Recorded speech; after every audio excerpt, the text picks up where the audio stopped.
नमस्कार दोस्तों, आप देख रहे हैं हमारी daily series top 5 controversies of the day. खबरों में आज बहुत कुछ इंटरेस्टिंग है। रश्मि देसाई के कास्टिंग काउच के खुलासे ने फैंस को किया हैरान। उधर तमिल एक्टर जयम रवि पर उनकी पत्नी ने 40 लाख रुपए की मंथली एलिमनी का दावा ठोक दिया है। खबरें ये भी आ रही हैं कि सलमान खान केबीसी में अमिताभ बच्चन को रिप्लेस कर सकते हैं। और इन सब के बीच कैन फिल्म फेस्टिवल में ऐश्वर्या राय के सिंदूर ने बहुत कुछ बयां कर दिया है। तो चलिए आज की खबरों की शुरुआत करते हैं। सबसे पहले बात करते हैं टॉप 5 हेडलाइंस की। ऑडिशन के बहाने घर बुलाया और बेहोश कर दिया, टीवी एक्ट्रेस रश्मि देसाई ने सुनाया कास्टिंग काउच का दर्द। साउथ के स्टार जयम रवि का वाइफ से टूटा 15 साल पुराना रिश्ता। एलिमनी में आरती रवि ने मांगी मोटी रकम, हर महीने चुकाने होंगे 40 लाख रुपए। तलाक का दावा करने वालों को ऐश्वर्या ने जड़ा तमाचा, यूजर्स ने जोड़ा ऑपरेशन सिंदूर से कनेक्शन।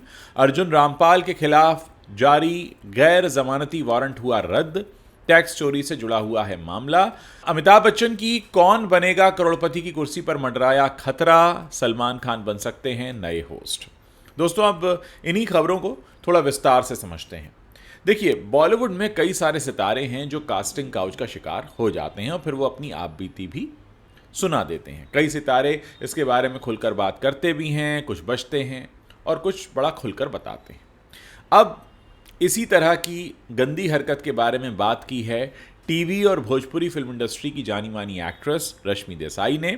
उन्होंने बताया कि जब वो 16 साल की थीं तब उनके साथ क्या हुआ था, लेकिन अब सालों बाद उन्होंने अपना उस दर्दनाक अनुभव का किस्सा साझा किया है और ये बताया है कि कैसे वो कास्टिंग काउच का शिकार हुई थीं और ये उनकी ज़िंदगी का एक बहुत ही डरावना पल था। रश्मि देसाई ने कहा कि करियर की शुरुआत में ही उन्हें इसका सामना करना पड़ा था।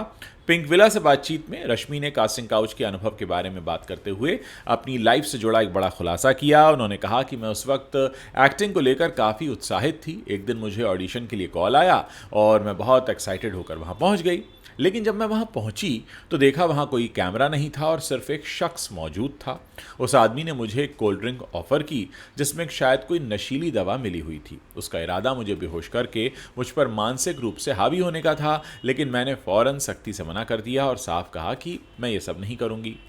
किसी तरह हिम्मत करके मैं वहां से अपनी जान बचाकर बाहर निकली और घर पहुंचते ही अपनी मां को पूरी घटना सुना दी। रश्मि देसाई ने यह भी स्वीकार किया कि बॉलीवुड इंडस्ट्री में अच्छे और बुरे दोनों तरह के लोग होते हैं, लेकिन कास्टिंग काउच जैसी चीजें एक कड़वी सच्चाई है जिससे कई सारी महिलाएं गुजर चुकी होती हैं। तमिल सिनेमा की बात कर लेते हैं। इन दिनों एक्टर जयम रवि के खूब चर्चे हो रहे हैं। जयम रवि अपनी फिल्मों को लेकर तो चर्चा में रहते हैं, लेकिन इस बार उनकी निजी ज़िंदगी बड़ी हेडलाइंस बना रही है। उनकी पत्नी आरती रवि के साथ उनका 15 साल पुराना रिश्ता ख़त्म हो गया है और इस ऐलान के बाद से ही वो सुर्खियों में आ गए हैं। उनके तलाक का मामला फ़िलहाल कोर्ट में है और इसी बीच उनके बीच पिछले हफ्ते सोशल मीडिया पर घमासान भी देखने को मिला। ऐसे में अब एक चर्चा ने तूल पकड़ लिया है कि आरती, जो उनकी पत्नी है, वो अपने पति से तलाक के लिए बहुत भारी भरकम एलिमनी की मांग कर रही हैं। बताया जा रहा है कि जयम रवि को हर महीने बहुत मोटी रकम देनी होगी। तमिल मीडिया रिपोर्ट्स बताती हैं कि रवि मोहन तलाक मामले में जो चेन्नई फैमिली वेलफेयर कोर्ट में इसकी सुनवाई चल रही है, वहाँ जयम रवि ने पिछले साल सितंबर में तलाक की याचिका दायर की थी। पिछले हफ्ते दोनों पक्ष इस मामले में कोर्ट में पेश हुए। तमिल मीडिया की रिपोर्ट के मुताबिक जयम रवि इस बात पर अड़े हुए हैं कि वो किसी भी हालत में समझौता नहीं कर सकते और वो हर हालत में अपनी पत्नी आरती से तलाक ही चाहते हैं। इस बीच तमिल मीडिया में चर्चा शुरू हो गई कि आरती ने तलाक के बाद वित्तीय सहायता और अन्य चीज़ों के लिए 40 लाख रुपए मासिक रखरखाव की मांग रखते हुए एक जवाबी याचिका दायर की है। सप्ताह चेन्नई में तीसरे अतिरिक्त परिवार कल्याण न्यायालय के सामने तलाक की कार्रवाई के लिए दोनों पक्ष अदालत में पेश हुए। एक रिपोर्ट में कहा गया कि जज थेनमोझी ने रवि मोहन की याचिका पर सुनवाई की, जिसमें उन्होंने स्पष्ट रूप से कहा कि सुलह संभव नहीं है और वो तलाक चाहते हैं। इस बीच आरती रवि ने कथित तौर पर एक जवाबी याचिका दायर की जिसमें कहा गया कि उन्हें अलग होने के बाद वित्तीय सहायता की आवश्यकता है, इसीलिए उन्हें हर महीने 40 लाख रुपए गुजारा भत्ता चाहिए। हालांकि जज ने अब मामले की सुनवाई 12 जून तक के लिए स्थगित कर दी है। 40 लाख रुपए अपने आप में बहुत होते हैं, रोज़ाना 1 लाख रुपए से भी ज़्यादा। खैर आगे बढ़ते हैं। 78th can film festival France में चल रहा है, जिसमें ऐश्वर्या के लुक का सभी दिल थाम कर इंतजार कर ही रहे थे और ऐश्वर्या राय अपने शाही अंदाज में कैन के रेड कार्पेट में पहुंची और छा गई। उन्होंने वाइट कलर की साड़ी पहनी थी, साथ ही वो अपना सिंदूर फ्लॉन्ट करती नजर आई। कैन फिल्म फेस्टिवल से ऐश्वर्या राय की तस्वीरें सामने आने के बाद अब इंटरनेट पर छाई हुई हैं। सोशल मीडिया के यूज़र्स हैं वो भर भर कर उनकी तारीफ़ें कर रहे हैं। कैन के रेड कार्पेट पर ऐश्वर्या ने साड़ी के साथ गोल्ड ज्वेलरी पहनी, मगर सबसे ज़्यादा ध्यान उनके सिंदूर ने खींचा। कैन के रेड कार्पेट पर ऐश्वर्या अपने पति अभिषेक बच्चन के नाम का सिंदूर लगाकर उतरी। ऐश्वर्या राय के सिंदूर लुक ने उन लोगों की बोलती बंद कर दी है जो कुछ वक्त पहले अभिषेक बच्चन और ऐश्वर्या के रिश्ते में दरार आने की बातें कर रहे थे। ऐश्वर्या के तलाक की अफवाहें भी काफ़ी वायरल हुई थी। इन अफवाहों को हवा देने वालों के मुंह पर कैन फिल्म फेस्टिवल में ऐश्वर्या ने करारा तमाचा जड़ दिया है। नेटिजन्स भी लिख रहे हैं, ऐश्वर्या ने अपने इस लुक से यह जता दिया है कि उनकी शादीशुदा ज़िंदगी में सब कुछ बहुत बढ़िया है। नेटिजन्स ऐश्वर्या राय के सिंदूर लुक को भारतीय सेना के ऑपरेशन सिंदूर से जोड़कर भी देख रहे हैं। पहलगाम आतंकी हमले के बाद भारतीय सेना ने ऑपरेशन सिंदूर के तहत पाकिस्तान और पीओके में आतंकी ठिकानों को ध्वस्त किया। कान फिल्म फेस्टिवल से ऐश की तस्वीरें सामने आने के बाद नेटिजन्स लिख रहे हैं, ऐश्वर्या का यह लुक ऑपरेशन सिंदूर को समर्पित है। कुछ लोग इसके लिए उनकी तारीफें भी कर रहे हैं। फिलहाल ऐश्वर्या की तरफ से एक मैसेज तो क्लियर है कि जो लोग तलाक वाले मामले को तूल दे रहे थे उसमें अब कुछ भी बचा नहीं है। बॉलीवुड एक्टर अर्जुन रामपाल को आज बॉम्बे हाईकोर्ट से एक बड़ी राहत मिली है। उनके खिलाफ एक गैर जमानती वारंट जारी किया गया था, जिसे अब हाईकोर्ट ने रद्द कर दिया है। आपको बता दें, साल 2019 में एक लोकल कोर्ट ने अर्जुन रामपाल के खिलाफ टैक्स चोरी मामले में गैर जमानती वारंट जारी किया था। इसे लेकर बॉम्बे हाईकोर्ट में सुनवाई हुई तो स्थानीय अदालत के आदेश को रद्द कर दिया गया। इस आदेश को मैकेनिकल और क्रिप्टिक बताया गया है।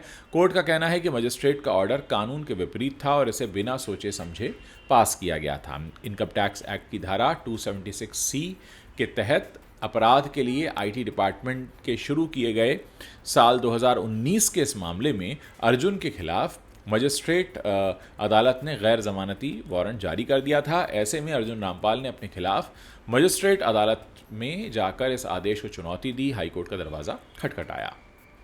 आपको बता दें कि ये धारा जानबूझकर टैक्स, जुर्माना या ब्याज चुकाने से बचने के प्रयास करने से जुड़ी हुई है। बताया जा रहा है कि अर्जुन रामपाल ने याचिका दायर की थी, जिसमें उनके वकील ने मजिस्ट्रेट के सामने पेशी से छूट के लिए रिक्वेस्ट भी की थी। अदालत ने इस एप्लीकेशन को रिजेक्ट कर दिया और अर्जुन रामपाल के खिलाफ एक गैर जमानती वारंट फिर जारी किया गया। जिस अपराध के लिए अर्जुन रामपाल को आरोपी बनाया गया है उसके लिए 3 साल की सजा हो सकती है और ये जमानती अपराध है। आदेश में न्यायमूर्ति सेठना ने कहा कि जिस अपराध के लिए अभिनेता अर्जुन रामपाल को आरोपी बनाया गया है उसके लिए अधिकतम 3 साल की सजा का प्रावधान है और ये एक जमानती अपराध है। हाईकोर्ट ने कहा कि मजिस्ट्रेट अदालत ने इस पर विचार नहीं किया। कौन बनेगा करोड़पति कई सालों से फैंस को एंटरटेन कर रहा है। इस शो को अमिताभ बच्चन होस्ट करते हैं। बीच में बस एक बार आपको याद होगा शाहरुख खान इस शो को होस्ट करने आए थे, लेकिन शाहरुख खान का जादू इस शो में चला नहीं था। उस वक्त ये शो बुरी तरह फ्लॉप हो गया था और फिर अमिताभ बच्चन को इस शो में वापस लाया गया था। अब खबरें आ रही हैं कि अमिताभ बच्चन को शो में रिप्लेस किया जा सकता है और सलमान खान उन्हें रिप्लेस कर सकते हैं। बॉलीवुड हंगामा ने सोर्स के हवाले से ये खबर सबको दी है। इस खबर के अनुसार सलमान खान छोटे पर्दे के किंग हैं और अमिताभ बच्चन को रिप्लेस करने के लिए वही बेस्ट फेस हो सकते हैं। उनका छोटे पर्दे की ऑडियंस के साथ अच्छा कनेक्ट भी है। पहले शाहरुख खान ने केबीसी होस्ट किया था, लेकिन अब अगर सब कुछ ठीक रहा तो सलमान खान इस शो को होस्ट कर सकते हैं। अमिताभ बच्चन अब केबीसी होस्ट नहीं करेंगे पर्सनल कारणों से और सलमान खान के साथ इसके लिए जो बातचीत है उन्हें रिप्लेस करने की वो पूरे ज़ोर पर चल रही है। आपको बता दें कि सलमान खान बिग बॉस के होस्ट हैं और वो कई सालों से बिग बॉस होस्ट कर रहे हैं। उनके नए सीज़न को भी होस्ट करने की खबरें हैं। रिपोर्ट्स बताती हैं कि जुलाई से सलमान बिग बॉस की शूटिंग शुरू कर देंगे। सलमान खान 10 का दम भी आपको याद होगा होस्ट कर चुके हैं। उनके शोज़ को फैंस ने बहुत पसंद किया था।